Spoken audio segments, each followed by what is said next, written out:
رسول اللہ صلی اللہ علیہ وسلم کی باتوں سے اس کا کمپیریزن اور مطالعہ کیجئے تو اسی نتیجے پر پہنچے گے جو ہم بیان کر رہے ہیں. ہاں، جو شخص قرآن و حدیث کو جتنا زیادہ مانتا ہے وہ اللہ کو، اس کے رسول کو اور ہر ولی کو اس کے صحیح مقام پر رکھتا ہے، ہر شخص کی صحیح عزت کرتا ہے. یہ اچھی طریقے سے دماغ میں بٹھا لیجئے.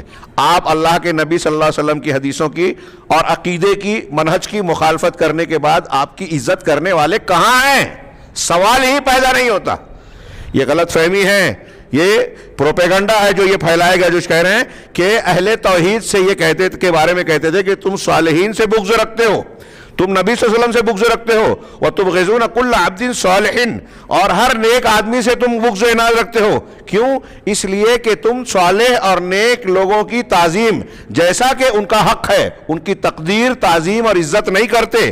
لیکن شیخ کہہ رہے ہیں کہ ان مشرکین کے نزدیک بزرگوں کی تعظیم کیا ہے؟ یہ جو ہم پر الزام لگا رہے ہیں اہل توحید پر کہ یہ نجدی، یہ وہابی، یہ سلفی، یہ غیر مقلد، جو بھی القاب، آداب یا الزام کے طور پر وہ پکارتے ہیں، یہ لوگ بزرگوں کی عزت نہیں کرتے. تو ٹھیک ہے، اب آپ عزت کرتے ہیں تو ان کی عزت کرنا کیا ہے؟ ان کی عزت کیا ہے کہ ان کے مزارات کا طواف کرنا، مزارات اور مشاہد کا طواف کرنا، ان کے نام پر ذبح کرنا، نظر و نیاز کرنا، ان سے فریاد طلب کرنا.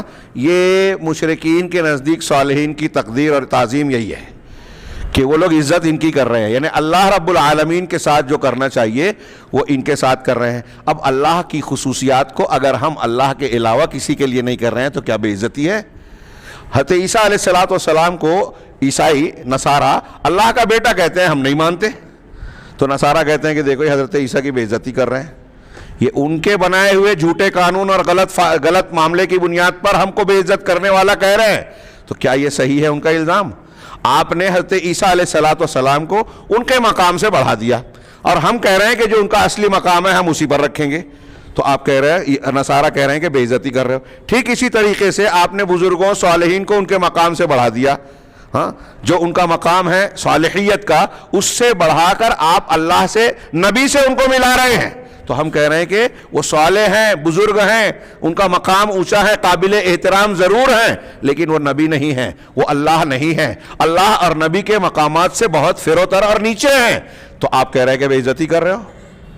وہی بات کہہ رہے ہیں کہ ان کی تقدیر اور ان کی تعظیم کیا ہے کہ ان کو اللہ تعالیٰ کا حق دینا، ان سے استغاثہ کرنا، ان کی عبادت کرنا، ان کی قبروں کا طواف کرنا، یہ ان کی عزت نہیں ہے.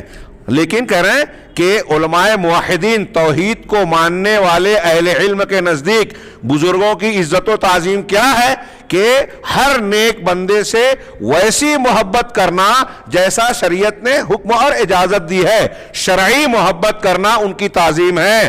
اور والعمل مثل اعمالهم الصالحہ، اور جیسے وہ لوگ نیک صالح لوگوں نے عمل کیا، انہوں نے جو تعلیمات بیان کی ویسے ہی عمل کرنا، زندگی گزارنا بغیر غلو کیے ہوئے، ان کے حق میں اور اعمال میں حد سے تجاوز کیے بغیر ان کی تعلیمات پر عمل کرنا.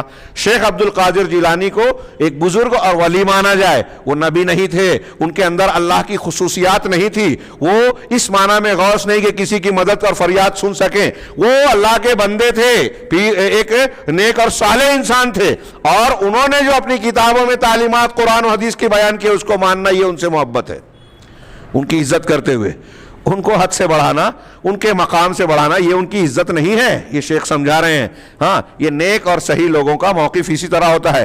اس لیے کہ غلو جو ہے، حد سے تجاوز کرنا بزرگوں کے حق میں، شخصیات کے بارے میں حد سے آگے بڑھ جانا، یہی وہ چیز ہے جس نے ہم سے پہلے کے لوگوں کو ہلاک کیا.